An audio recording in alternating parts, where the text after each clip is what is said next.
Hey folks, today's show is sponsored by MeUndies. Nothing can describe the fit and feel of MeUndies, but once you try them on, you'll understand why they're called the world's most comfortable underwear. And if you don't love your first pair of MeUndies, they're free. No questions asked. Save up to $8 a pair with the MeUndies subscription plan, and shipping is always free in the U.S. and Canada. Whether you get the subscription or just a single pair, you'll get 20% off your first order when you go to MeUndies.com/WTF. That's MeUndies.com/WTF for 20% off your first order. Comfy undies. We're also sponsored by Squarespace. Whether you need a landing page, a beautiful gallery, a professional blog, or an online store, it's all included with your Squarespace website. Start your free trial today at squarespace.com and enter offer code WTF to get 10% off your first purchase. Squarespace. Set your website apart. All right, let's do the show. Lock the gate!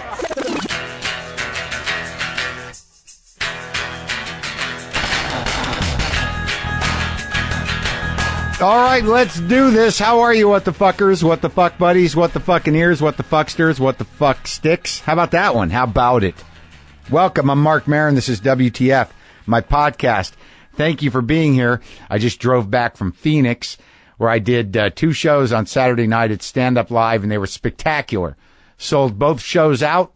Andy Steinberg opened, Ryan Singer featured. I did the nice big hour 15, hour 20 close with the new stuff, and it was great. It was great. I drove there. I mentioned that. I just drove back because I'm punchy, because I wanted to drive. Why didn't I fly? Because I wanted to have the meditative experience of driving 5 hours and a half to Phoenix, 3 or 4 of those through the desert where it's just you and the horizon. My buddy Singer's there. We're listening to Beatles music. We're listening to a lot of different kinds of music. We're talking, and we're just having that, you kind of zone in to the drive, and things just get, all the stuff that you carry with you kind of dissipates into the horizon line of the desert. It was great. It was great. I want to tell you this, though. This is exciting and important. I have Alan Alda on the show today.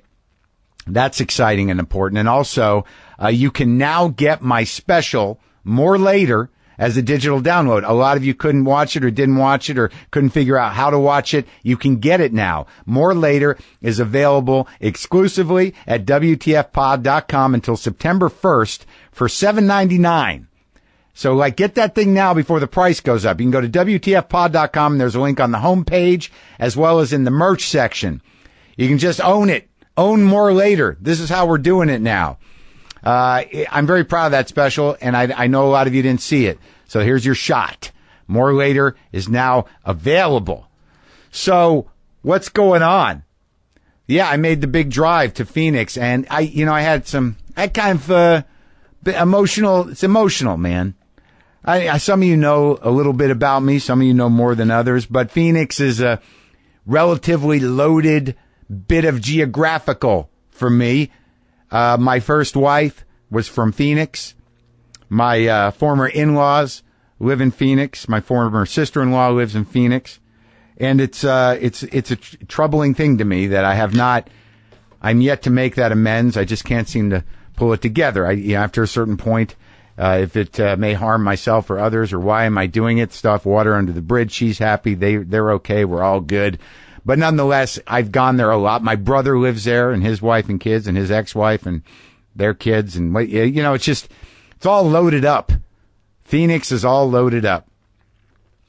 And I drove out there, and what I didn't expect was, an old friend of mine, my best friend in high school, a guy named Dave, was a guitar player, Dave Bishop. His pop owned a stereo place in Albuquerque. We were best friends in high school, and he passed away many years ago. And he has a little brother who I knew as well, a couple of years younger than me, not much younger, named Roger. And I had not seen Roger in 30 fucking years.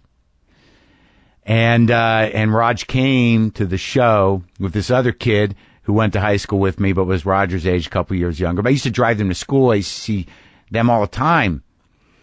And I hadn't seen Raj in 30 years, and he came to the show, and after the show we hung out, and it was like, it was like almost crying.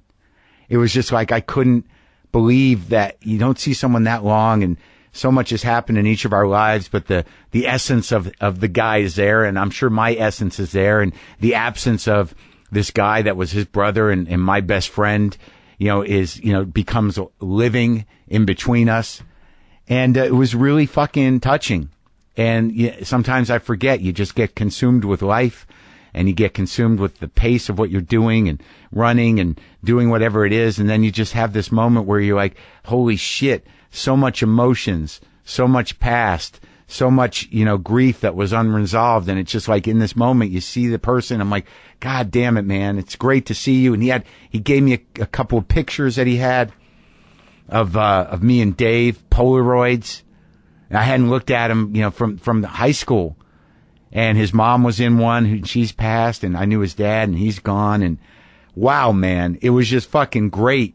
And you forget that that's an amazing part of life, is that, to try to maintain these relationships, or at least get up to speed with people that had a place in your life at some other time. If there's no bad blood there, why not connect? And it was just powerful. I took like an hour or two to really kind of process and feel what came up, just thinking about Dave, thinking about how funny he was, thinking about how great a guitar player he was, and thinking about like all that life I missed and all. It was a beautiful thing.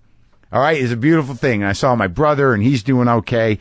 But, I got to remember, man, life, whatever life is made of, part of it is that. Where'd you come from?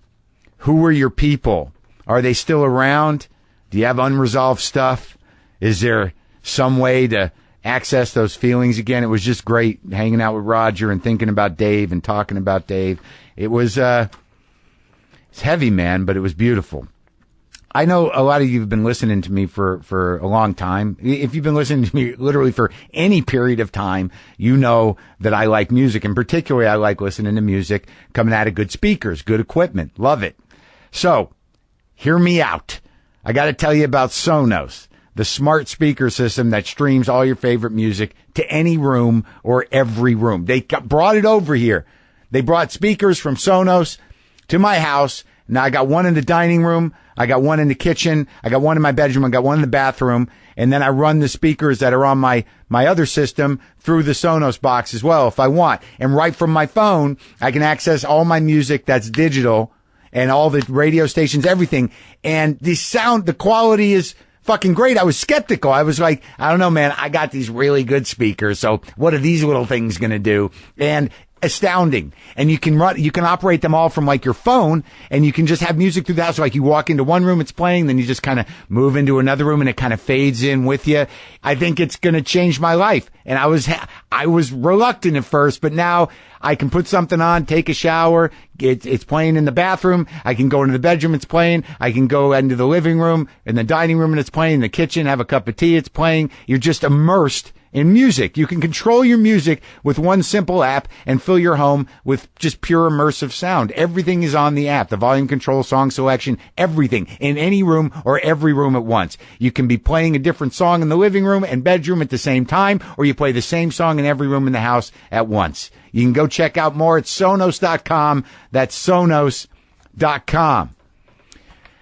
It's pretty amazing. I'll tell you, there are some liabilities, folks. There are some liabilities to technology, and I'll tell you one of them. Ryan and I we're driving back, and we're driving back from Phoenix, and we're listening to Apple Music through my phone and through the Bluetooth in the car. We start talking about Pet Sounds and Sgt. Pepper, and I was like, when was the last time you listened to Sgt. Pepper? And we decided it had been a while. So we put on Sgt. Pepper, and I'm ecstatic. I just get overwhelmed with excitement, and at some point I go, there's no way Pet Sounds is better than this. I don't care who did what first. No way. Now, I got nothing against Pet Sounds. Not a huge Beach Boys guy, but I appreciate it, and I understand the genius of it. But Sgt. Pepper, come on. So now we're on a roll, and we're like, let's do Abbey Road. Specifically, let's do Abbey Road Part 2. side 2, because that's the medley. That's, you never give your money into one sweet dream, pick up the bags, get in. Like, it's just like that whole run of side 2 of Abbey Road is fucking astounding. Now, I don't need to pitch the Beatles. You know what I'm talking about. So here's what happens, because we're driving through the desert. We're fucking going, man. We're going. We went, we got into You Never Give Me Your Money all the way through that. We're in Sun King. We're singing along. We're in Mean Mr. Mustard. We're fucking in it. We're singing along to Mean Mr. Mustard. Then the end of Mean Mr. Mustard comes out, and we're about ready to launch into Polythene Pam. Bam, bam. And right when we're both about to launch in, we lose the signal. It drops out. We're hanging there at the end of Mean Mr. Mustard, unable to enter Polythene Pam, to get closure, to get resolution, to get the endorphins that come with that song. Unable to do it. It was so digital blue ball-y, so horrible. It is not a big problem, but man, we were in it. We were in it, and then we were fucking ripped out by poor coverage in the desert. Left hanging between Mean Mr. Mustard and Polythene Pam. It was brutal. It took us a little while to get back to it. We had to shut down the music entirely and just deal with the fucking sadness of being just halted at such a decisive moment. We've got Alan Alda here in a second, in a few minutes. And if you like hearing Alan Alda on the show, maybe after you listen to this, you should go listen to Alan Alda read his books on audible.com. You can get both of Alan's books on Audible. Things I Overheard While Talking to Myself and Never Have Your Dog Stuffed, both narrated by Alan. Same goes for me. Both of my books are on Audible. Attempting Normal and The Jerusalem Syndrome, read by me. But those are just 4 of the hundreds of thousands of audiobooks you can listen to on audible.com. Just get the free app on your phone, on your iPhone, your Android, Windows Phone, Kindle Fire, and more than 500 other players. And this is a great way to get audiobooks and listen on the go to all the books you've been meaning to read. Audible.com also has the great listen guarantee. If you decide you don't like the book you choose, no worries. You can exchange any book you aren't happy with for another title anytime. No questions asked. And Audible.com is offering a free 30-day trial membership to WTF listeners. Go to Audible.com/WTF today to start your free trial. That's Audible.com/WTF. All right? So Alan Alda. I had this conversation with Alan Alda in a hotel room in New York City. And I just, I was talking to him about talking to Louis about casting him in Horace and Pete and how that happened.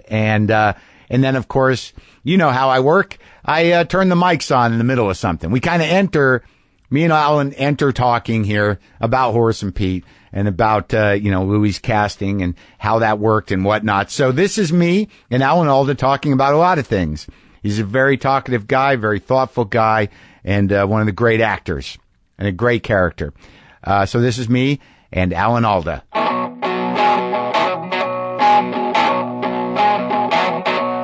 That's the weird thing about television. It sort of imprints people. You're on there long enough. Like, my mother, everybody watched MASH. Yeah. So, but everybody plus your mother. Yeah. Well, I mean, I started to say something that I realized I didn't want to sort of make it seem like your mother liked me more than you do. Exactly. Well, yeah. I was sort of a kid, at that time. I'm 52, but there was. Oh, you're young enough to be my kid, right? Yeah. Almost. Yeah. Almost. Yeah. No, I have kids older than you. You do? Yeah. How old? I'm 80. It's unbelievable. It's unbelievable. Well, you'd be 80 for a few days. You'll believe it. You look great, though. And you'll watch you on Horace and Pete. You're playing 60. No, I think I don't look as old as I do in Horace and Pete except sometimes when I walk down the street and they take my picture and put it on social media. Oh, do they? Yeah, right. Then I look about 89. Yeah. Those. So I didn't. So the thing is, you have to play a character using what I would think of as spare parts of yourself. Mm-hmm. If you're going to be semi-believable in it has to come from some authentic place in you. Yeah, absolutely. So, and we all have a lot of different people in us, and the job of an actor is to find those parts of yourself that match up with the character as well as you can intuit it. And that's how you break it down, because they're very interested. I talk to actors sometimes, not a ton, But to talk about how what is the work of an actor? Yeah, it's hard to say. I mean, I know, right? I make up. I like what you just said, though. Well, that's the way I imagine I'm working, because I work in a different way every time. I sort of invent a new method every time I do it. Well, when you got that script, when he sent it to your agent, when you looked at it, what was your first thought? I thought, this is beautifully written. Yeah. And I'd really like to do it. Yeah. And the next thought, which I didn't divulge to Louis, was, how the hell am I going to do that? You had to find the monster inside of you. But I had, no, it's not that, because he may come out as a monster, but you don't go looking for a monster. You find out why he's right. Right. Oh, interesting. And why he, not only do you have to know what he wants, you have to know that he deserves to get what he wants. Interesting. So you have to decide that. You have to have the same urges and desires and the same avoidance mechanisms and all things like that. Right. Nobody who's really a creep, right, thinks that he or she is. Right. You know, we do these things because it's the only way to protect ourselves against what's coming at us. Which is ultimately death and whatever we manufacture. Yeah, that's what I love about Louis' writing, is that he can be funny at the same time that he realizes we're all going to die. Yeah, well, that's the trick. Yeah, I mean, that's then you got everything. Right. Then the two Greek masks come together. That's right. And yeah. That's for me the best kind of stagecraft, because it's what life is really like. Life is fun and tragic. Yeah. Yeah, and there's no avoiding it. You can't avoid the fun if you're really careful. And what was it like working with him as a director? I mean, because it sounded to me, and talking to him, that you guys were kind of meeting at his house and doing read-throughs. Yeah, it's funny. I said to myself, I have confidence that I can do this, although I don't know at the moment how that's going to happen. Right. And I could see on his face that he was getting confidence that I could do it too, but he didn't have any idea how I was going to go about it. and I really admired that in him. I was amazed at it. I don't know if I'd be that kind of brave if I were directing, but he's very smart as a director, and the things that he has as a comedian, as a writer, and as a person, he brings to the directing, which is that he's very sensitive to who you are and what you're thinking, what you're going through, and he doesn't intrude on it. And yet he's frank, very frank. He says, if you do that like that, it's going to look like shit. That's good. That's honest. Way better to hear than somebody going around the corner pretending he doesn't really mind this terrible thing you're doing. Yeah, then he goes around the corner and goes, what are we going to do with Alda? How can we fire this guy? We'll get in the paper if we fire him. It's crazy. He's going to ruin the whole thing, this guy. Well, that's No, it's very, very, really one of the best. It's one of the best, if not the best experience I think I can remember having acting. No kidding. Partly because, there's no doubt that MASH was an extraordinary time in my life. Right. It went on for 11 years, and I learned a great deal. So that was wonderful. Right. This is wonderful because now I'm at this age, and I'm still learning, and I'm still able to do things I couldn't do before. Right. Because you have hindsight. I've got experience, and that makes me feel great. Yeah. I feel like a kid again when I can do something I never did before. It's like when you first learn to ride a bike, you feel like a grown-up. Yeah, exactly. Yeah, and you're surprised you're up, and it's exciting. Yeah, and the wind's in your face, and you've never had that experience before. And it's like it felt like a theater piece, didn't it? I mean, more so and I'm most at home on the stage. Yeah. So the idea that you start a scene or a clump of scenes. Yeah. And you don't stop until you get to the end of that. Yeah. It's opening night. Right. You're in charge. Right. Nobody's going to cut your performance. Right. You have final cut on the stage. Yeah, and he let that happen. And he lets it happen. And then at the end he says that was mostly good all the way through. Yeah. Let's try to get it better all the way through. But he lets you have the whole emotional arc of the piece. Yeah, and you discover it moment by moment. That's beautiful. It's not intellectualized. Did you like working with Steve? Yeah, very much. I had always wanted to work with him. Oh, that's I really great. admire him. And Edie Falco is. Oh, my God. She's so delicious as Yeah. an actor. Well, just- in that last episode, All in. she breaks your heart. Oh, my God. Yeah. I mean, you're a little scared for her. Yeah, you know? you're scared for everybody in that show. Yeah. You know, Yeah. even people that are, fundamentally unsympathetic, like your character, but you do find sympathy for him somehow. You know, somebody said, I saw when I opened up my Twitter account Yeah. once, I saw somebody said that she liked Horace, Uncle Pete, Yeah. because he was raw and vulnerable. Right. And being on the inside of him Yeah. while I shot it, I Yeah. didn't know That you were you vulnerable? could apply those words to him, that he was vulnerable. And then I remembered a couple of moments where he really was vulnerable. Yeah. But he expressed his vulnerability by lashing out and being as vicious as he could. Right. But it was out of vulnerability. And if I had known it was vulnerable at the time, You wouldn't have it done would have changed. It would have changed how it came out. And it would have been soft. Right, right. Well, I mean, that's it. That's what makes it beautiful. Is it open to interpretation? You know, you can't overthink it. Let other people put what they're Yeah. going to I have. see. I started in improvising. Well, that's it. Well, where were you born? Here? I was born in Manhattan on 33rd Street and 3rd Avenue. Really? Yeah. What was your what kind of business was your dad in? He was in show business. He was a singer and a straight man in burlesque. Really? And I spent my first years standing in the wings, from the age of about 2.5, standing in the wings. At the big variety houses here, or No, at the big theaters? Well, he was in a company that toured the whole Eastern Seaboard. I remember being in Baltimore and Washington and up to Toronto. We'd go by train. Yeah. And then we'd go to the hotel, and then we'd go to the theater, and they'd rehearse. And Yeah. I'd stand in the wings and watch the strippers and the chorus girls and the comics. I learned a lot from watching the comics. Like in who were the wings. guys then? Phil Silvers, Hank Really? Henry. Yeah, Really? They carried me on stage when I was 3. Phil Silvers did? Yeah. Did you do a bit? It was a schoolroom sketch. And so they heard brought about they this. brought me out in a high chair. Right. I almost said wheelchair. Now they have to bring me out in a wheelchair.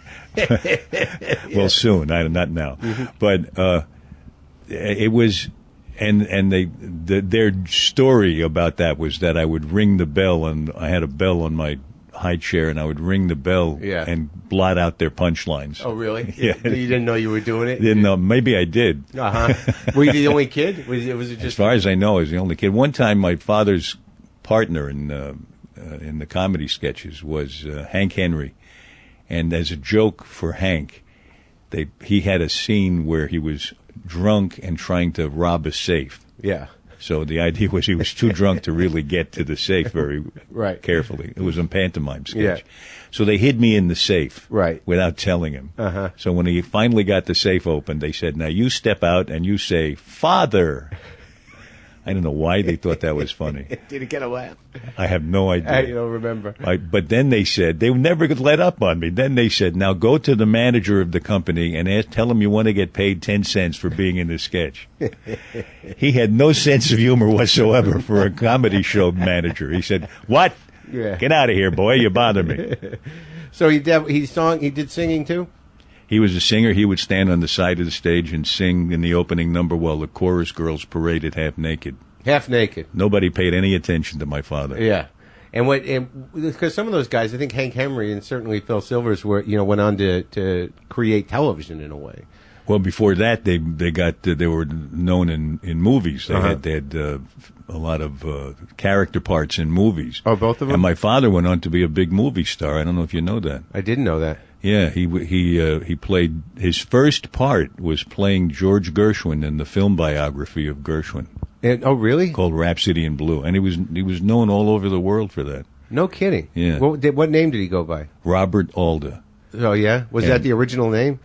No, his name and my name are the same. Yeah. Alfonso d'Abruzzo. Oh, really? You're Yeah. Italian? Yeah, well, half Italian. Uh-huh. My father's side is Italian. Did you grow up with that?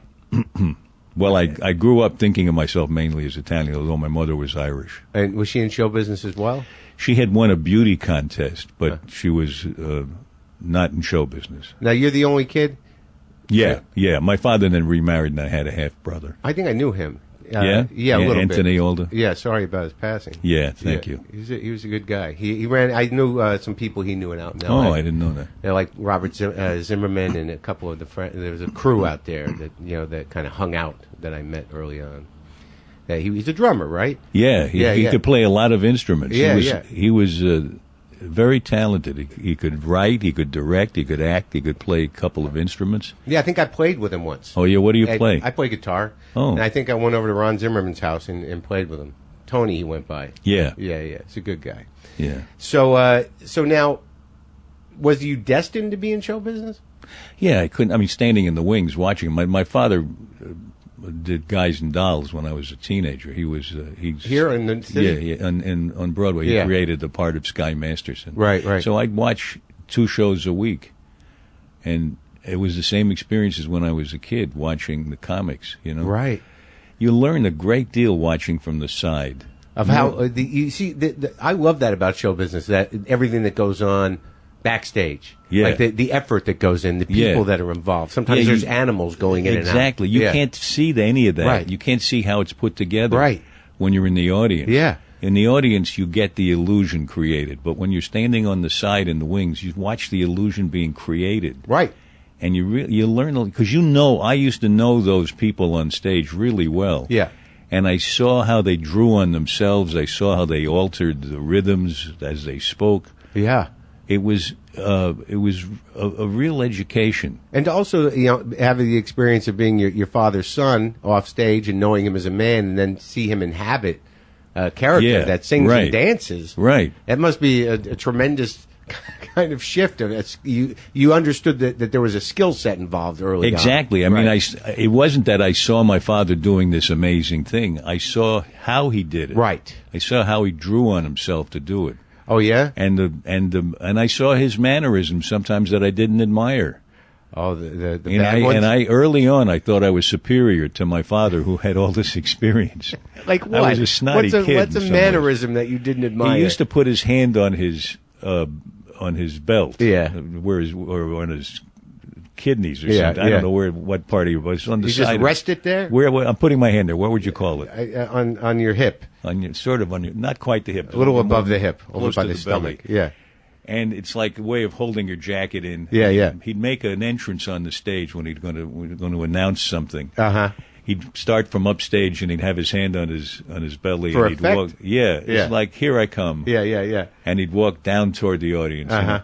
And I thought, that's so self-aggrandizing. What is he? But it was probably he was protecting himself against his own fear of coming out on stage. Right. But to me, it was not genuine, and I really didn't like it. But there was a showmanship to burlesque. Hey, don't bother me with your opinions here. But wasn't there a showmanship to that? I mean, exactly. That's what he was doing, and too broad for you. Yeah, I got an early, I guess an aversion to the show business end of it. I was really interested, I thought, in something more genuine. It took me about 20 years to get close to genuine. Well, that's interesting because that wasn't really the mode then, was it? I mean, you're right, especially not from burlesque. Right. That, you thought that, like, if you're going to be up there, why don't you have some honesty about it? Yeah. Yeah. I mean, I don't know why I got that, because here I was exposed to all this other stuff. But what really used to really get me interested and get me engaged was to see them take off on a riff, to suddenly be inspired in that moment, and sometimes make up new dialogue. In the comedy bits? Yeah. But then when I was watching Guys and Dolls, and I watched this great actor, and my father played opposite Sam Levine, who I thought was a kind of a genius. He would do it completely differently every night, and yet he said the same words and stood in the same spot. But a different kind of music came out of him. And the laughs would come in different places. Interesting. Isn't that interesting? So you knew that there was... I just thrilled to this extemporaneous riff he could go off on, and still be disciplined, still keep it the same words. So he could mix it up. He could make it fresh. He went with it wherever it went. Right. He didn't deliberately mix it up. He didn't say, now I'm going to do it. Because you can hear that when an actor says, now I'm doing it differently. Right. It's intellectualized. Right. You know? Yeah. And when you saw that stuff, when did you start to to integrate and perform yourself? I never wanted to be anything else, except I wanted to be a writer when I was 8. Yeah. And always have wanted to write. What kind of writing? Do you see yourself as a novelist? No, I write. Well, I've written 5 movies. Right. But you wanted to do that early on, or you did? Yeah, I wanted to. My father had a stack of scripts from burlesque. Yeah. Right. So I used to read the scripts, and I wanted to write my own sketches. Did you try? Yeah, when I was 8, I wrote a courtroom sketch. Did they do it? No. But they were all proud of me for trying. Oh, that's nice. There were sketches in there I had no idea what they meant. Right, of course. Yeah, they weren't supposed to. It wasn't for you, right? Yeah, I mean, I remember one. I remembered it because I couldn't figure out what it was about. Yeah. A man gets out of bed and says, "Oh my God, what a night." Another man gets out of the same bed and says, "Oh my God, what a night." Another man goes, "Oh my God." And finally, a woman gets out and says, "Oh my God, what a night." That was the whole bit. That was the whole bit. And I wondered what it meant. And I said, the comics are coming over Sunday night to have fun and put on sketches. Can I do that sketch? And he said, "No, that's a little raw for you." Oh, yeah? Yeah. You didn't know what it meant. I didn't know what it meant. You knew you wanted to do it. But it had a nice rhythm, you know? Yeah. So when did you start acting? Well, when I was in school, I was acting. I wrote a musical comedy when I was in high school. Yeah. And naturally, I acted in that. Sure. What was that about? That was called Love's the Ticket, and it was about 2 college kids in France who've run out of money, and they decide the way to get home is to get 2 girls to fall in love with them and take them on the boat. Oh, yeah? Yeah. That's not, that sounds See, nice. that's not Mr. Nice Guy. No, but it must have been not that loaded. Was it? I mean, was it... well, they had to come clean, finally, you know. Right, and disappoint the girls, who I guess at that point said, "It's okay, we had a good time, we'll no, take the girls said, the girls rebelled. They said, "What the hey?" Yeah. You know. So you didn't get the boat? No boat? I think we wound up on the boat, because I loved those musicals that took place on a boat. Yeah. So the second half of it was on a boat. You're stuck there. There's no getting off the boat. You are stuck on a boat. I don't like boats. The worst. And the other thing is they're on the water. Yeah. The ocean is... Two negatives. Yeah. Yeah. The ocean is a very powerful, dangerous thing. Yeah, deep and scary, and I don't know what's under there. Yeah. I have a hard time in pools at night. Well, don't go into pools at night, for God's sake. Right? I mean, either you have that fear of water or you don't. I almost drowned in the ocean once. Oh, that'll do it. In an undertow situation? Yeah, it kept pulling me out and slamming me down. Right, the worst. Yeah. And then at first I thought, this is fun. Then I thought, I'm going to die. And that's Louis C.K.'s work. That's See, there is a theme to this conversation. Yeah. He has that. It's just... Yeah, how about Laurie Metcalf? Oh my God! Is that one, maybe the most amazing I've never seen performance like I've ever seen? Right, that's what I said. I said I've never seen a performance like this anywhere. Yeah, it's the best thing I've ever seen in my life. Just gorgeous. Have you met her before? And I never met her then because I wasn't on the set. I shot my part of it at another time because I had to go to Australia. Oh yeah, what'd you do there? I've started a Center for Communicating Science because, as you may know, I'm really interested in. Well, no, I saw that, and you're doing this Flame Challenge. Yeah, every year we have the Flame Challenge, which is one of the projects we have. Yeah, and what is that? And the Flame Challenge is where scientists answer a question that 11-year-old kids have. Uh-huh. This year it's what is sound?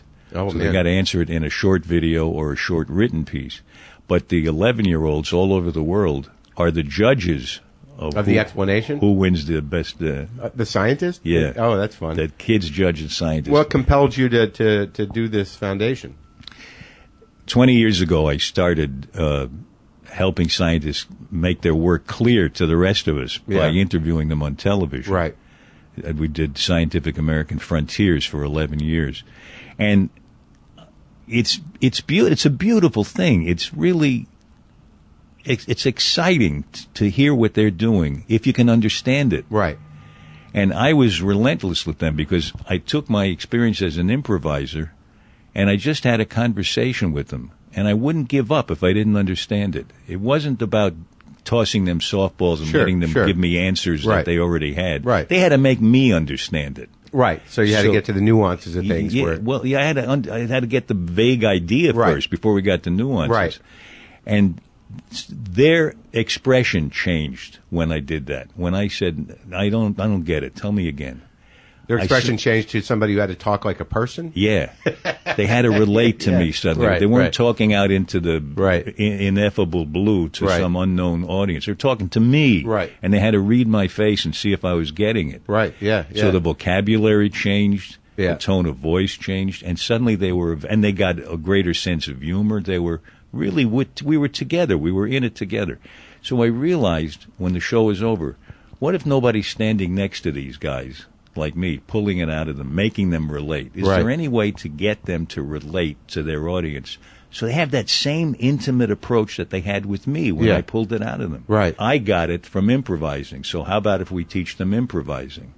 So that's what we do. We've now taught 7,000 scientists improvising, plus we teach them how to distill their message so they get to the point and make you know why you should care about it. Right. But it all comes from paying attention to what you're thinking, not to what I want to tell you. Right.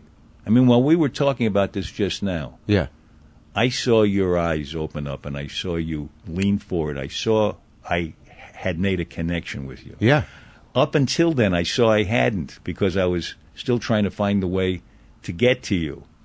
Well, and also because like I think I know the answer and I'll spit that out and then it's not the right answer and then you've got to like and also and I came at it mechanically. I started telling you when I started doing this instead of getting to the good stuff. Yeah, you know, which is the alive improvising stuff. Yeah. Where we were together. I was talking about being together Yeah, with the yeah, scientists.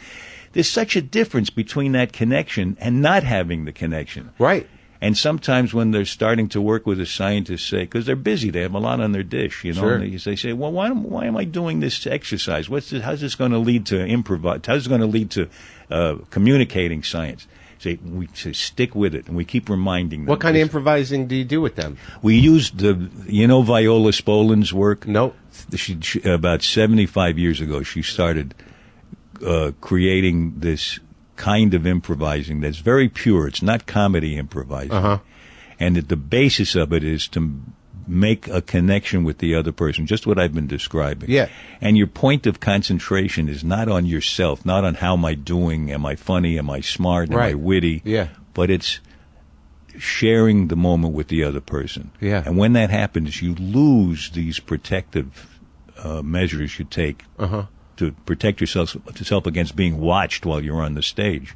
And you get into this community with the other person, and the two of you make things happen. So this is what's at the core of your acting as well? It is. To me, it's all about relating. Now, like, where did you learn that? From improvising. Where'd you start? It's the only studying of acting I ever did, So except Standing in the Wings. Right, but you were in college and you wrote your musical. Did you study theatrical in college? Where'd you go? College here? I went to Fordham. Right up here in the Bronx? In the Bronx. Yeah. And I went there partly because I thought they had a good theater department, but they canceled the theater department the year I went. So what'd you end up studying? I studied English finally. Yeah, that's what I did. It's a good language. It is a fine language, and there's a lot of good work done in it. And there are many good words in it. Yeah. Yes, some of them were really exciting and interesting and explain things. Wait, they're coming to get me. Can you hear that? Yeah, I can. There's a lot of action down the street. It's not the greatest room sound-wise. It's a nice view, but not the best room for sleeping. So after college, where did you do? How did you start to pursue acting? Well, when I was 16, I was in between college and high school. I got a job as an apprentice in a summer stock company. So that was the first time I was... In that theater, they actually paid you $25 a week to be an apprentice. Barnesville, Pennsylvania. And it was like Shakespeare, or would they do just no repertory? The movie stars would come through and hold plays. Right. Who'd you see? I was on the stage with Mae West. Really? Buster Keaton. Really? Isn't that amazing? It is amazing. And at the time, I didn't realize I was on stage with a genius. I just said, how does that guy do a backward flip and land in the seated position? And he must be 60 or 70 years old. Oh, he was that old already? I think so. Well, I was 16. He seemed older than he was, probably. So you had no point of reference for him at the time? No, and then I later realized what a genius he is. And and when you saw him do other than the back flip, was he pretty astounding? Oh, he was wonderful. He was a real master. Mm-hmm. He was an acrobat when he was a kid. Yeah, and they used to throw him around the stage. Right. I think he was one of those vaudeville kids that started out with a family of performers. And was thrown around on the stage as a So child. I used to watch from the wings Yeah. every night during the show. And Mae West, who was Mae kind West, of a comic she, genius. She was again another brilliant woman, and every night there was Alexis Smith and Victor Jory, two movie actors, came through doing Noel Coward's Private Lives. Right. And I stood behind the scenery every night and just listened to the music of Noel Coward's dialogue. It's so brilliant. Yeah, I mean, to hear something so well written as that over and over again. So witty. It's witty. Yeah. And there was one exchange I'll never forget. Right. It's a married couple who are on vacation with other spouses. They're divorced, but they're on vacation with other people. And they meet on vacation and fall in love and have an affair again, even though they're divorced. So they're having breakfast, and she says, "Isn't this? Aren't you a little worried we're living in sin?" And he says, "Well, we're not, according to the Catholics. We're not living in sin. We've never been divorced." And she says, "But darling, we're not Catholic." He says, "I know, but it's good to know they're backing us up." Yes, very clever. That's a paraphrase, but I love that, the way it just bounces back and forth like a ping pong ball. Yeah, great comedy writing. Yeah. So you're doing that. You do the apprenticeship, and you're building sets and moving things around. Yeah, and then I played parts. I played a long part in Charlie's Aunt. And I always had a lot of chutzpah. Right. I had raw talent and nerve. And nerve is really important. That'll carry you a long way. Yeah, but it took me I was afraid I'd lose my natural genius if I took lessons. I mean, I had a little too much nerve. That's interesting, because that's something you obviously carried over from childhood. Watching your dad, you had already made decisions about what authenticity was. Yeah, right. So, I mean, this was all, I want to make clear that this was the wrong way to look at it. You did all right.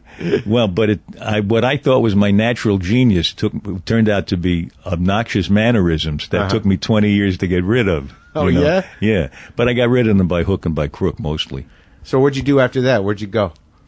I got a job understudying a leading part in a Broadway show that opened and closed on my Christmas vacation from college. So I didn't miss any school. Yeah. And then when I got out of college, I was already in love with my wife, Arlene. Yeah. And we got married. She was a musician. She was playing clarinet in Houston. And I was in the Army for 6 months in Georgia. So we got married in Houston. I think we had $600 between us. You enlisted? No, I was in the ROTC. Okay.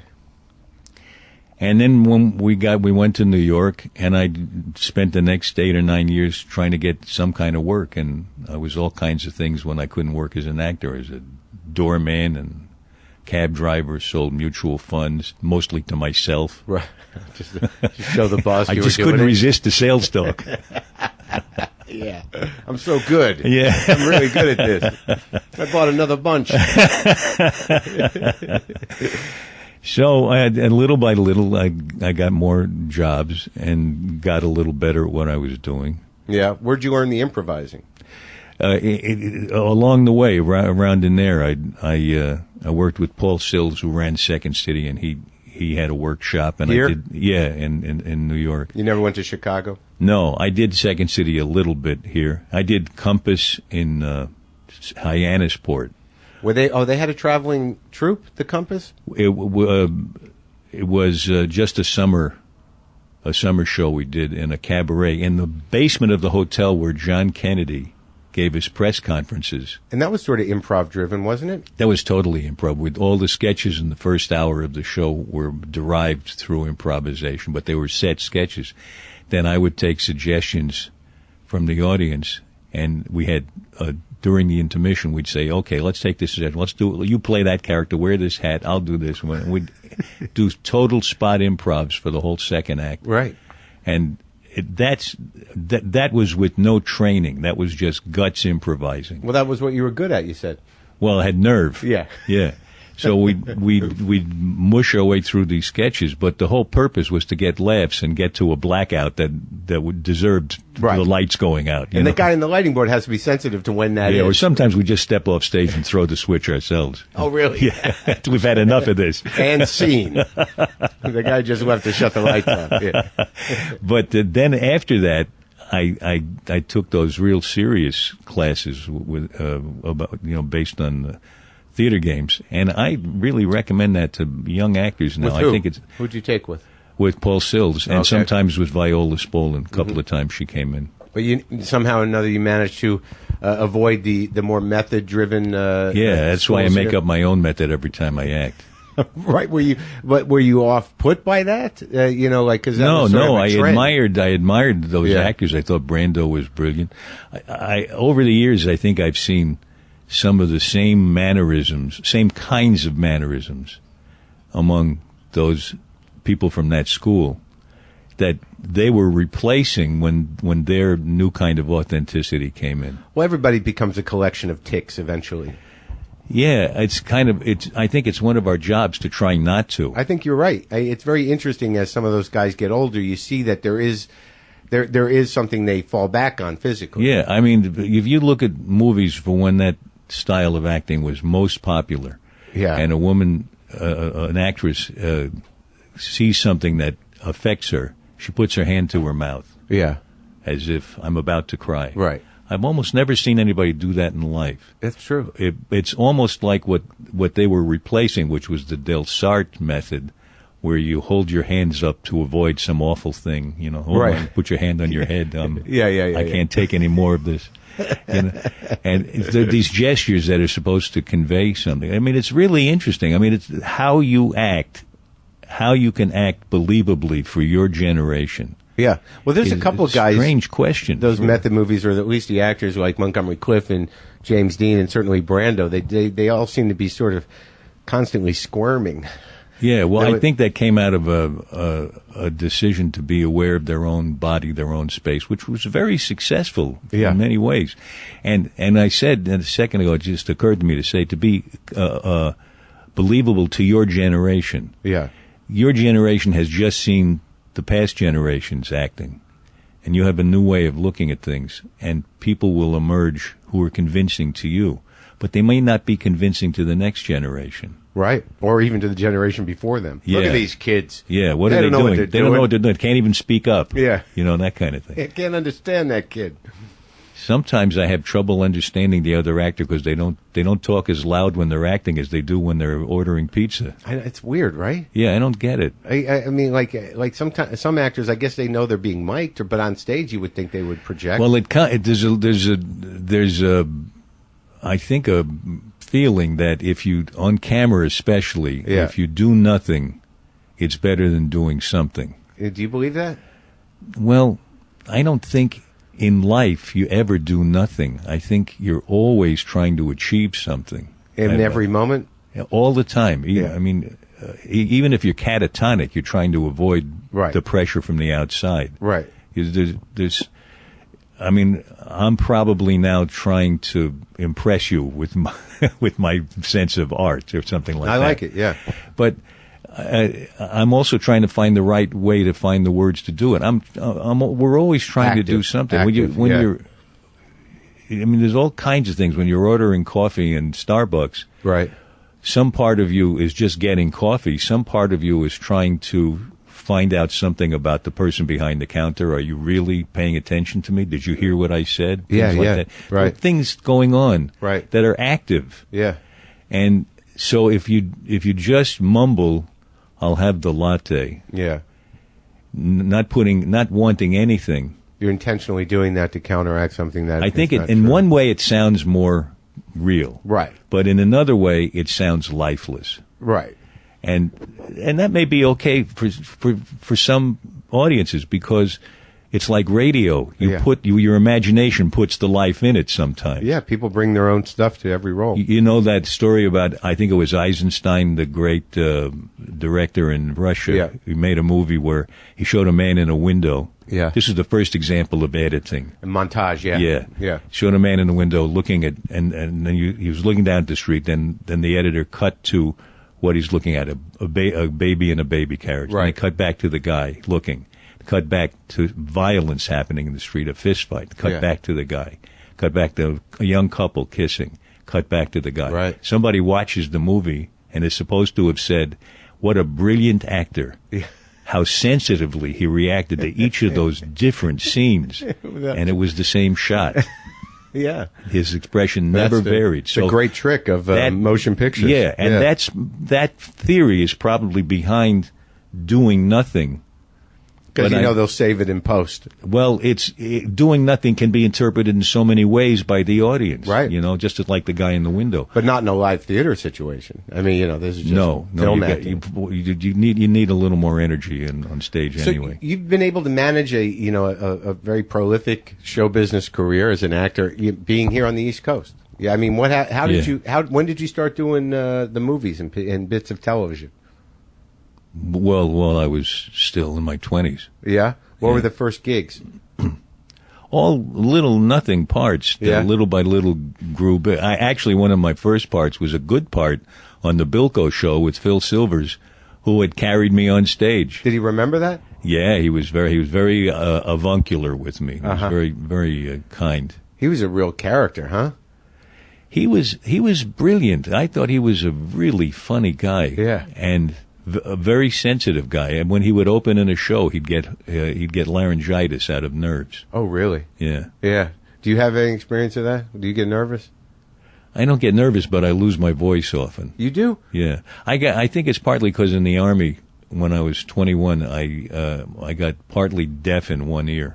It's still that way? From the firing line. Really? And I never really heard my voice. Yeah. I couldn't hear my own resonance. So right. I think I didn't. You yell? No, I don't. I probably talk more softly than other people. So, all right, so you did Bilko, and you did some other little parts. Yeah, and then I got bigger and bigger parts on Broadway, and then I had my name over the title on Broadway, and then people knew me, and then I started making movies. Yeah. And then I was in the Utah State Prison when I got offered MASH. What does that mean? What do you mean you're in the Utah State Prison? I was making a movie in the Utah State Prison. What movie? It was called that was the Glass House. Uh-huh. And we made it with inmates playing parts of, being background people. And Who directed that? A guy who's no longer with us, and I can't remember his name right now. Yeah. But he kept telling the inmates, if you want to escape, you ought to make Alda a hostage. He says, they're not going to stop you if you have an actor. Do you believe this? Yeah. So 2 guys made me a hostage. No. For real? Well, they held a razor to my throat, so I don't know how real. They then later they said, "We're getting out. You think we're kidding? We're getting out." And they later said they were kidding, but in the moment, the razor was real. So that director got you. Yeah, we were right by the door to the outside. I think they were thinking, if this works, it's not a joke. If it doesn't work, it's a joke. They could slip out with the production. Yeah, and I don't think they got punished for that. Yeah. Well, I mean, it's a movie set, right? So I went over to the director, and I just stared at him, and he said, "I don't think the guard was in on it." So you get MASH. You're on the set. Yeah, I first told my wife from when I was in the prison. Yeah. I said, "This is a great script, but I can't do it because it has to be shot in California, and we live in New Jersey." So I said, "This thing could run for a whole year." Ran 11 years. So she called me back the next day. She said, "Look, if it's that good, maybe we can accommodate it with travel. Work it out." Yeah. So I whenever I had 2 days off, I'd fly home. Mm-hmm. Really? So is that much? Did they come out as well, your family? During the summer, they came out, and we were done shooting in January. So for a few months out of the year, I would fly. So after a year or 2 years, you didn't think, maybe we should get a place here?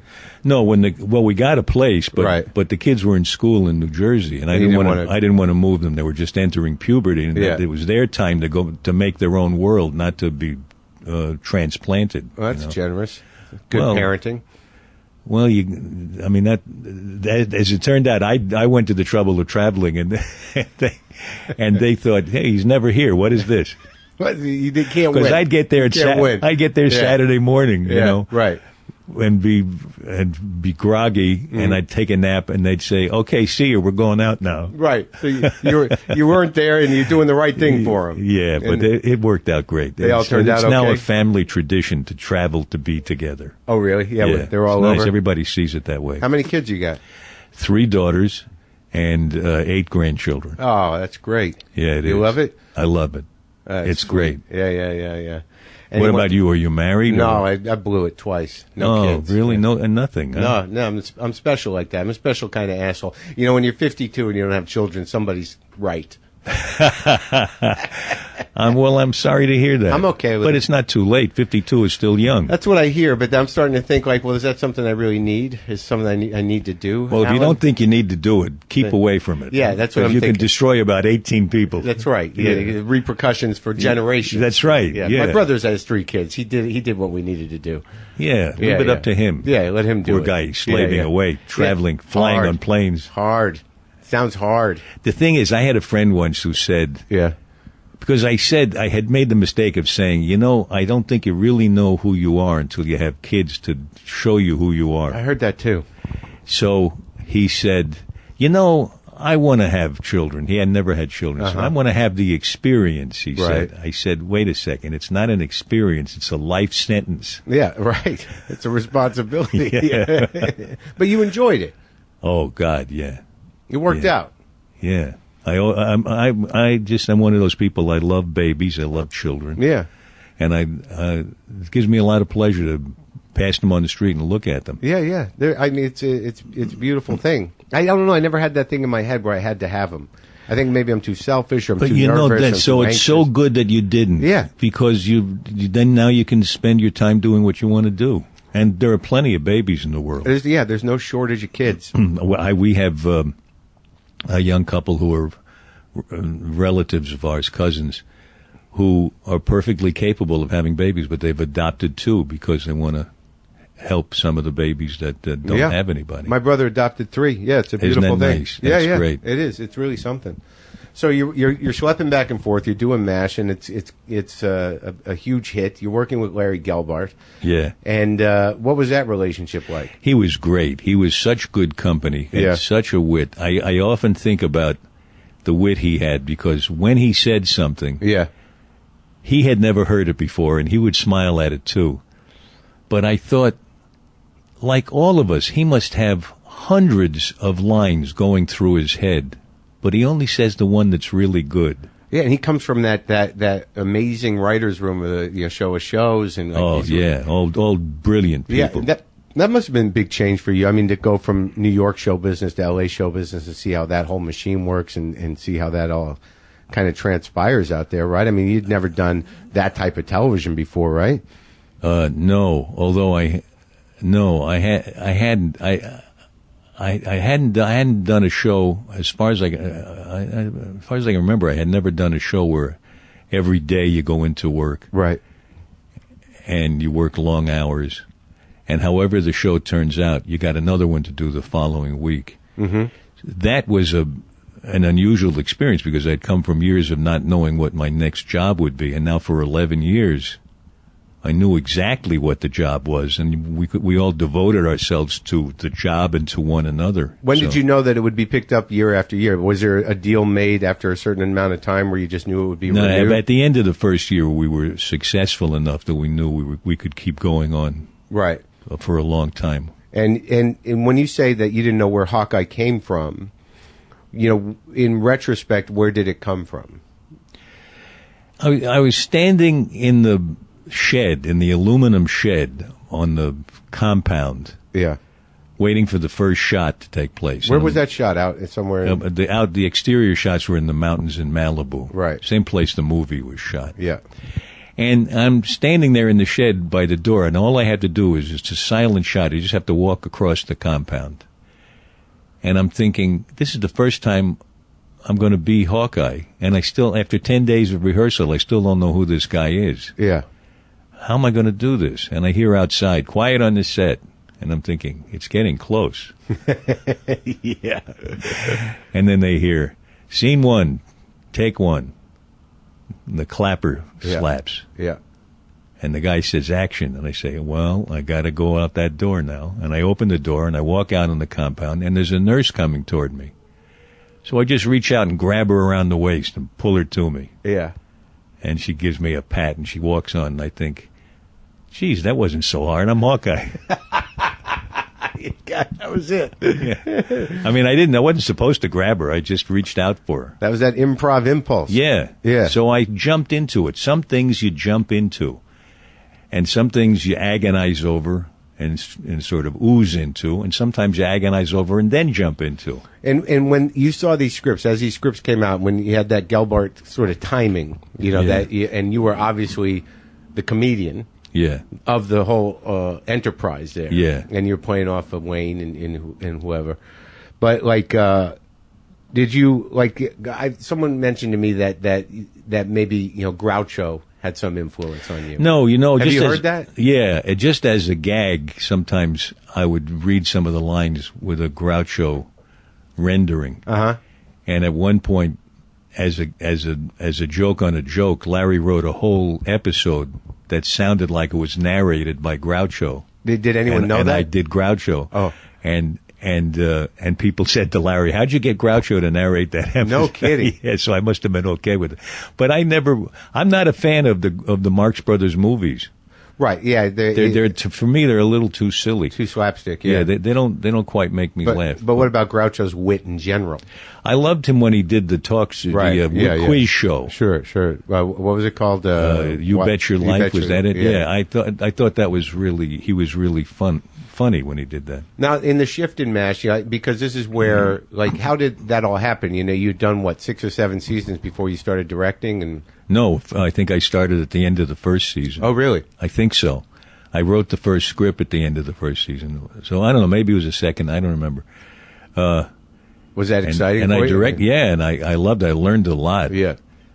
And the first show was a picnic scene. First show I directed was a picnic scene with about 80 people. Uh-huh. And I had several cameras, so I really leapt into it with both feet. Yeah, and it's nice to have to be comfortable on a set and to know that you're supported by a crew. and after a while, several of us took turns directing. Right. And whoever was directing took it very seriously, and everybody else kept kidding around. So whoever was directing would say, "All right, people," and then everybody would say, "Get out of here." Yeah, we know who you are. Yeah. Look at the big shot. It was great fun. I wrote about 20 episodes of MASH, and I directed about 35. Wow, that's a lot. Yeah, and I really loved it. And how did you find the writing experience? Because you were writing, under Larry at one point, right? Yeah, for 4 years. And then he left the show eventually, or after 4 years. And did you what was the difference in when he was there to sort of show run and when you were able to do? Well, it all went. He was the last person to touch the script. Right. After he left, there were about 8 people in a room, all pitching lines. Writer's room. Sometimes it lost its focus because of that, I thought. And sometimes it got too filled with puns. I used to complain about puns. I don't like puns. Some puns are brilliant, I think. Some I would call classic puns. If they take something that's in the language, that's an idiom, and twists it with meaning, right? Then I think it's worth saying. And Larry could do that. And they'd say to me, well, Larry wrote puns. I say, yeah, but Larry wrote classic, great puns. Right. And just to say a word that sounds like another word, that's not it. Not funny. No, it's got no depth to it. Yeah. So, but because I have found, just in my small experience with doing television, that if you're not careful, jokes will actually stifle the emotional flow. Oh, no question about it. That's what they're supposed to do. That's the subconscious intention. That's interesting. I never thought of it that way. I guess that's true. Tell me more about that. Well, I think that it's just my analysis of myself is that, when you're doing a joke, it's to deflect an emotional reaction from who you're talking to or yourself. You can't put a lot of punch and power in a joke. And I thought it was just the experience of making you helpless with laughter that I was looking forward to. Somehow that relieves it. That's the indication that you've gotten away with it. Yeah. That's what that means. Good. Now I don't have to deal with the real shit again. But there is something about the helplessness of laughter that I really think is interesting. Oh, no, it's a great relief. If two people can laugh together, they're open to one another. They're vulnerable to one another. Yeah. Victor Borge, the great Danish comedian, said, laughter is the shortest distance between two people. That's a beautiful way to put it. But I just know in writing, because I know that some people have said that when you had more writing power in MASH, that it was able to get a little deeper. I don't know. Some people don't. There's like a myth on the internet that I made it more political and I made it serious, more serious. Larry was the first one to write a show in which a guy died on the operating table. Yeah. He went for serious, too. Right. In fact, the guy who ran the network, when he saw the show with the guy dying on the operating table, said, "What is this? A situation tragedy?" Uh-huh. So they already didn't like some of the seriousness because we realized we were doing, if we didn't show the bad effects of the war and just did a standard service comedy, we were in a way denying the real experience of the people who had lived through that trivializing time. Trivializing it. Absolutely. And there was more of interest if you took it more seriously. So we had silly, stupid, farcical, buffo stuff that we did, but it always had we tried to find an underpinning of the hard stuff. Yeah. But I don't like to write political messages, and I don't like plays that have political messages. So I don't think I'm responsible for that. I think it's just what people assume. Yeah, because at the same time I was trying to help get the Equal Rights Amendment passed, so everybody assumed that I put that stuff in my so that writing. Was a spin. Was it a slag from the opposing? It might have been partly that. I'm not sure. Oh yeah. Oh, well, it's nice that we can discredit it at the source. Yeah, that's good. Take this opportunity. And you won? Did you win some Emmys? You won a bunch, right? Yeah. Well. Over the years, I've won 7 Emmys. That's exciting. But I lost 33. And an Oscar? You lost an Oscar? I lost an Oscar. I have a whole empty shelf at home. That's where the Oscars go. Yeah, this would have been my Oscar right here. Well, you've certainly done some performances that obviously I think were Oscar-worthy. I mean, I think that this is what's interesting to me, getting back to the Louis casting and the idea of you, is that post-MASH, you didn't not challenge yourself, and you didn't always play. No, I wrote parts for myself that were people who were not admirable. Right. In which movie? The Four Seasons? I'll tell you, even the Four Seasons, he was a schmuck. But that was Carol Burnett. With Carol Burnett, yeah. How great is she? Oh, she's wonderful. Wonderful to work. Everybody in that company was wonderful to work with. We had 3 weeks of rehearsal, and I said, all we have to do during these 3 weeks is get to be friends, because that'll show on camera. And everybody immediately started telling personal stories about themselves. It was so much fun to be together. And that's a very funny bunch. A lot of New York guys there in that cast, huh? Tony Roberts. Yeah, Tony Roberts and Jack Weston. It's interesting. I wrote a part for myself of a kind of annoying guy who's always controlling the conversation. And a critic interviewed me after he saw the movie. Yeah. And he said, tell me about your character. And I don't like to talk about characters that I play or that I write. I like to keep it sort of in my head. Yeah. And he ended by saying, "You don't really get it, do you? You don't know what a schmuck you are in this movie." And I thought, what a schmuck you are! You don't think I know? I wrote it that way. I didn't contradict him though.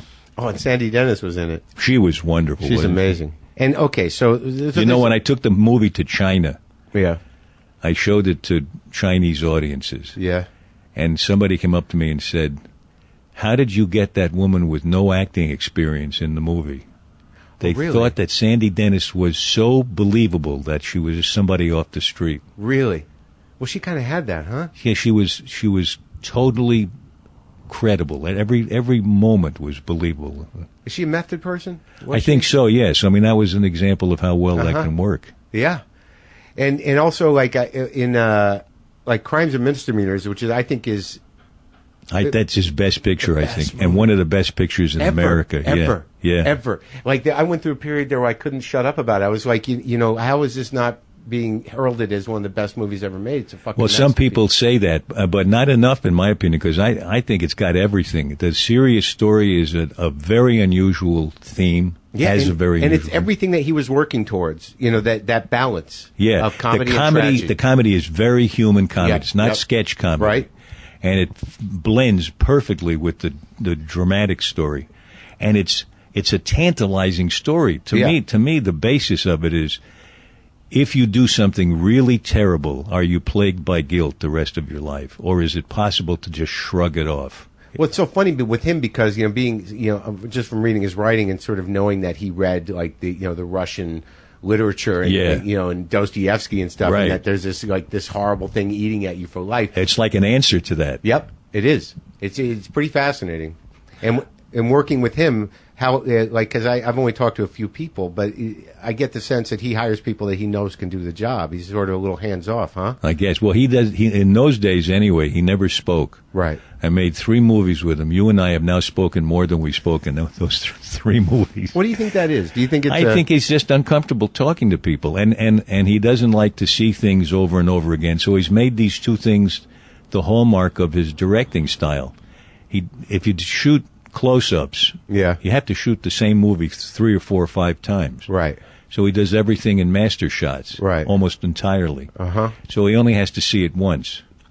He doesn't, you know, you don't have to break it down, go back and do the shot again. If he wants a close-up, when I was working with him, if he wanted a close-up, he'd call you in, you'd say one line and go home. Right. You know, usually you play the whole scene. But then he doesn't like to talk to people, so he doesn't give you. Maybe he gives more direction now. It might have changed. I haven't worked with him in a few years. You did a couple of pretty big movies. The Joe Tynan movie was a big movie. I remember seeing that when I was a kid. Yeah, I wrote that. You know. And that was a political character. Yeah, but I wasn't trying to make a political point. I get it was a personal story. It was a moral story. Yeah, well, it was about can you keep your head when you get big? Right. And you stay focused on things that matter to you. Was that something you were struggling with? I don't think so. I think it was something I was wondering about. Curious about. Flesh it out. Yeah. Through fiction.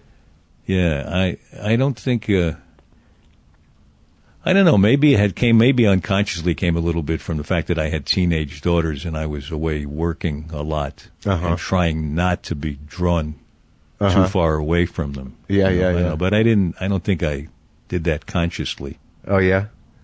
You know, all of the stuff that we do, writing and acting, and I think probably even comedy too, although I've never done stand-up, but I get the impression that in all of these endeavors, we're trying to find some relationship with our unconscious that's workable, that's usable. Because in the unconscious, that's where all the work is going on. Yeah.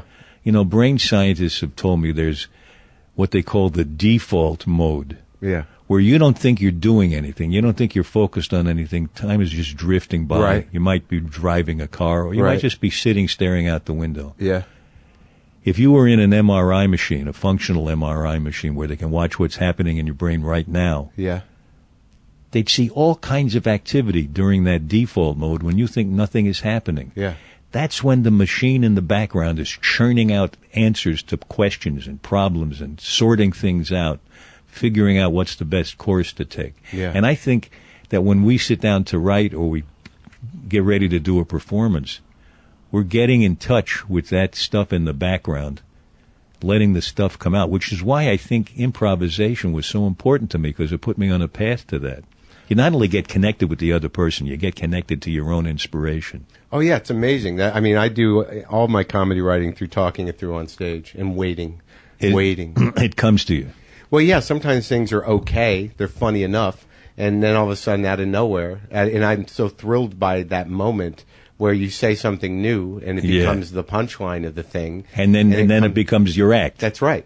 But it comes out of the air. And, you know, if people go, you wrote that, I'm like, it was delivered. Yeah, right. Delivered. You're like the lightning rod. Right. I don't know where it came from. And some of them, like, I have no idea where they came from. Obviously, they came from my mind in that moment. See, that must be similar to what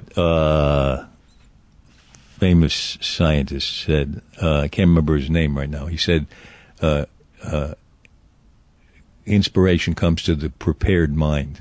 Yeah. Everything you did before that was setting things up probably in the back of your head, and then it comes from apparently out of the blue. Right. Well, that's like acting. It's like what you were saying. It's about improvising. Once you find a certain comfort zone in the territory of the stage or whatever you're in, once you're no longer afraid, and that's where you live. Yeah. Then that's the work.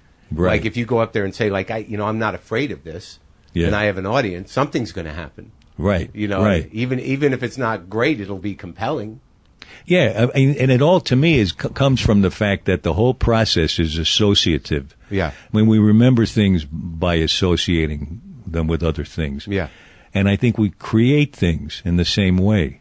Some new idea comes to us because it's got a hook on it that's attached to the hook of something else that might even seem unrelated, but oh yeah, it's great in the back of the head, they are, the one pulls the other out. Yeah, that's a creative process. Yeah. Right? That's why you just got to, when you're writing, you got to put anything down because that'll make other stuff come out. Yeah, well, that's what the interesting thing that Louis said about Horace and Pete is he had this idea, and he says when he has ideas, he doesn't know whether or not they'll write. Yeah, yeah. Like, so you put him down, it's like, is it going to write? And he told me he wrote it like a written improvisation. Yeah, right. It wasn't, now here's my outline, now I'm going to write this scene, now I'm going to write that scene. That's how he does everything. He puts it down, not a lot of going back. See, he's got a really fertile mind. He's a brilliant guy. I just loved watching him. I loved watching him act, write, direct. Yeah. It's interesting when you know somebody a long time, and if they get to a certain place in life where, like before Horace and Pete started, when he was about to do it, he told me the whole thing. Like, he was at my house, he did a little voiceover thing for my show, and he was so excited about it, but it was so secret, he couldn't talk to anybody. Yeah. And we talked for 2 hours, he's like, you didn't record this, did you? You can't tell anybody about this. No one knows about this. And he was so funny when he begged us not to tell anybody. It worked. I didn't tell my children, my grandchildren, and tell anybody. But then it was funny, though, because a week later, he was like, God, we should have recorded that. How long have you been doing interviews? Since 2009. Oh, wow. Yeah, I've talked to a lot of people. So do you like playing, like in the West Wing, you play like a Republican? Yeah. Gunning for the presidency. Do you like doing that? I'm just trying to play people, and if I can play people, a wide range of people, that makes them more interesting. Instead of playing the same person, I haven't consciously played the same person ever, although some people might think so. No, you're actually one of those people that I don't think does that. It's only because the expectation is drilled into their head from Hawkeye. Yeah, partly that, and partly I may have undermined myself by going on television in interviews as myself. Right. So people have some impression of me from that. Well, here's what I learned or what I got from watching you. And in The Aviator too, that guy's a heavy guy. He's a bad guy. Yeah.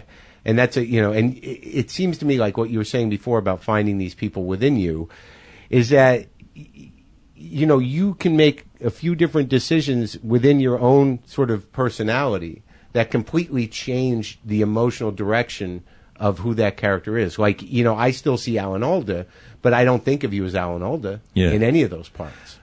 Because of a tweak you do within yourself, because you're not doing dialects. You're not. Yeah, I don't wear a putty nose and things. That's right. I don't wear wigs. You know what I mean, though. Like but there's skill in it. I really try to see how different I can be without exterior changes. Once in a while, I mess my hair up or something, like I wear a beard, but not too much. But there are certain actors. It's like a challenge to myself. Right, right. It's just there's a minor like Nicholson does that too, where it's like it's Jack Nicholson, but he just removes or adds something. Yeah. To the emotional dynamic. All I try to do all comes from improvising. I try to discover something. It's what you described before about the line coming to you from out of the blue. Right. I just keep doing it until something in me is behaving like this person feels seems right. to be. Feels right. It's how the person would be. But I don't decide to do it. I don't put it on if I possibly can. Did you like saying fuck so much? Yeah, well, I say that in real life a lot. It's a good word, right? Yeah.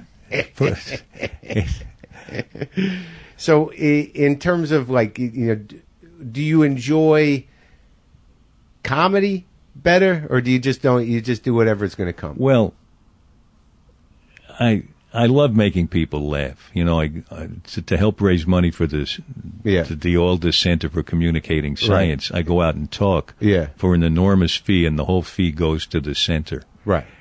But it's like a one-man show, and there are as many laughs in it as I can find. Although I talk about something that's meaningful, I try to. Yeah. But I love to make people laugh, but it's what we started talking about before. I'm also interested in meaning. Yeah.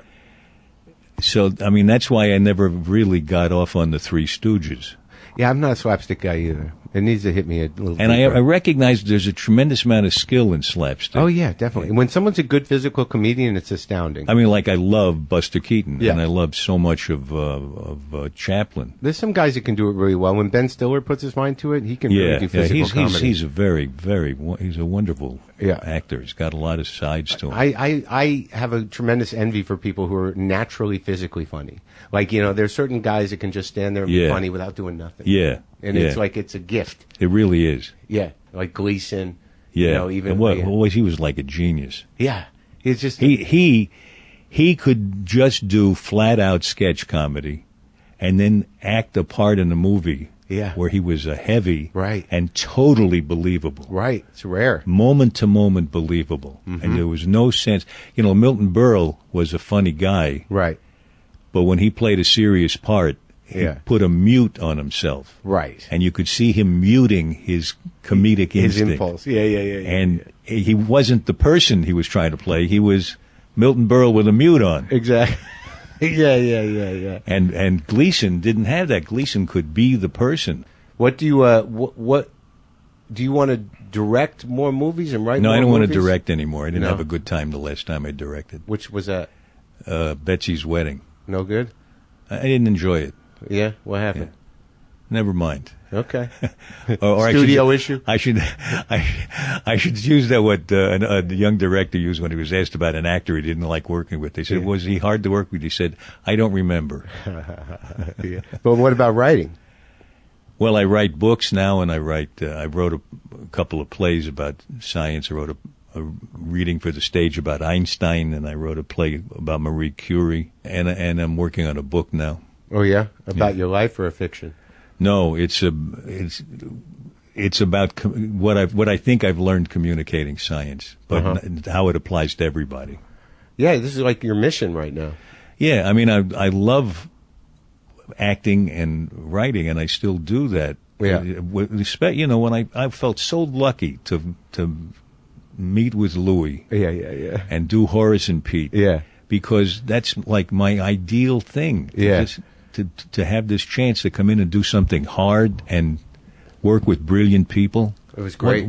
For an audience that gets it. That's what I've wanted all my life. From the time I was a kid. Yeah. So I have that, and I have this other thing where I really can be helpful to scientists, and they're flocking to us for us to help them. So, and also getting kids interested. Yeah. We the other day I was online with kids from 7 schools, and they were discussing the finalists in this Flame Challenge contest. Yeah, 11-year-olds. 11-year-olds, yeah. And they were talking with the intelligence of some of the people on some boards I've been on. Well, boards are not known for their intelligence. That's why they're bored. Yeah, exactly. Oh, I said a pun. Yeah, you did. So, I blew right by me. I know, thank God. I know you didn't flinch or anything. I didn't. So these kids were so smart, and they were talking about whether or not the writer of the entry knew his audience or didn't know it. They were already thinking about how to communicate science, and they were 11. That's great. It's a great thing. Yeah, that's something I missed out on. I take a lot of things for granted, and my curiosity doesn't tend that way. But you're curious. You wouldn't be a good listener if you weren't curious. I'm very curious about human things. So there's a lot of science that's about human things. Yeah, I know, but I don't want it to ruin the poetry. But then it doesn't. It's more poetic. I know, that's what people say. You look at a daffodil. Yeah. It's pretty. Yeah. It's yellow. Right. there's a lot of stuff else about it. There's stuff crawling all over it. Yeah, I know. I mean, I did a little. I can get into that rabbit hole and learn those things, and it makes me happy. I think I'm worried about the brain stuff more. That yeah, well, there's a whole world of that's like a new frontier. Yeah, I don't know if it goes anywhere good. Does it? Oh, sure. Okay. The more you know, the better, right? Are there things you don't want to know? No. If you don't mind knowing you're going to die, then there's nothing that should hold you back. No, you're right. You're right. Maybe it's just a matter of my discipline in terms of managing my curiosity properly. Yeah. Well, you also the way things are communicated now, you have to go to a little trouble to learn the lingo. Yeah. And I'm trying to help fix that. There's crack the code. Yeah. There's a movement. Yeah. That I'm part of that I'm very happy to see growing. So that scientists won't speak in code right. that only they understand. And not all of them understand one another's code, so it's not helpful to them. Right, right. So if we can keep in mind what's happening in the mind of the person we're talking to, then we'll all share it. It belongs to all of us. Yeah, I think that's beautiful. I mean, you should be able to enjoy it.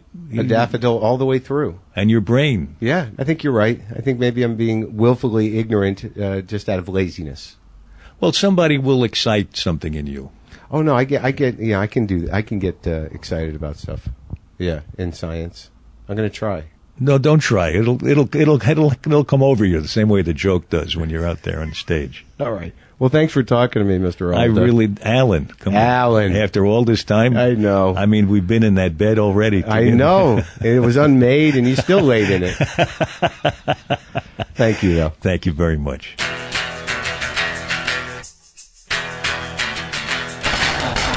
Beautiful man, beautiful conversation. It was a real honor to talk to him, even though he gave me his cold. I forgave him. I wrote it out. He gave me his cold. I gave it to Sarah. We're all connected. After Alan left, I actually carried his cold with me for another few weeks. Thanks again to Sonos for sponsoring today's show. Sonos is the smart speaker system that streams all your favorite music to any room or every room. Control your music with one simple app and fill your home with pure, immersive sound. Sonos lets you control everything from songs to volume to which rooms you want to play them in. You have endless options for listening all over your house, and it sounds great. Go to Sonos.com for more.